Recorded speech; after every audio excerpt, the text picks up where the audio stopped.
All right. Elongated structure. Yeah, this one's kind of difficult to structure because we got the rubber band theory where we have the elongated structure where the rubber band is stretched out. We don't have a rubber band. We use this kind of a motion where it's stretched out. It's stretched out. Where normal muscle, it goes in, it kind of does this sort of function. It goes this, but if it's stretched out, it's like this. And before it breaks, nature's smarter than that. So before it breaks, it forms weird structures that are like it forms structures that are like connected at different spots, okay, at different spots at the edges, okay. So it's like these micro knots that form up here, and they reinforce certain spots of that muscle to make it stronger using pain and blood circulation, but it forms bonds same as the knots, but it forms little dots. You can actually feel some of them, but this is me trying to make it up. I don't know how much true that this should be. It's the way I think. I can't. I'm not factual. It's just I can't even understand most of it. Some of it. It's like yeah, ATP, sarcomeres, and all that crap.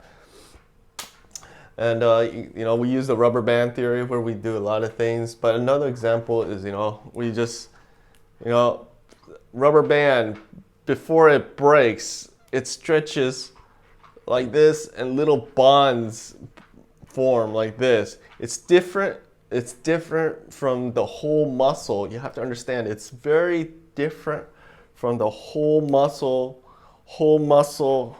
that forms. So this whole muscle that forms is a whole muscle that is in contraction. This one is a muscle that is elongated, thinned out.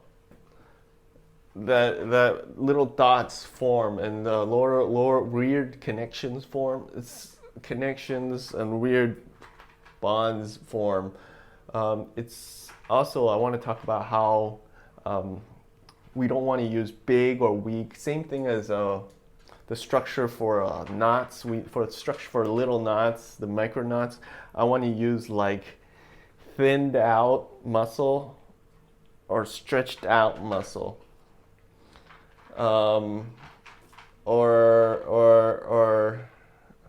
Yeah, come up with some kind of terminology where the muscle is like so like elongated, thin muscle. And because honestly, they can be also big and small, and they can function, not function, but it's just the structure of the muscle, and the big, small, weak, long.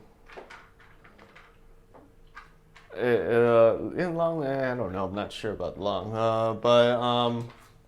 so it's the structure of the elongated muscle is also, yeah, we got to come up with something. But with this example and the rubber band example and this kind of motion, so this is what we do with the whole knots. This is what we do with the micro knots sort of deal. This weird micro knots is a thin, sort of different. So two different structures, very different types of knots.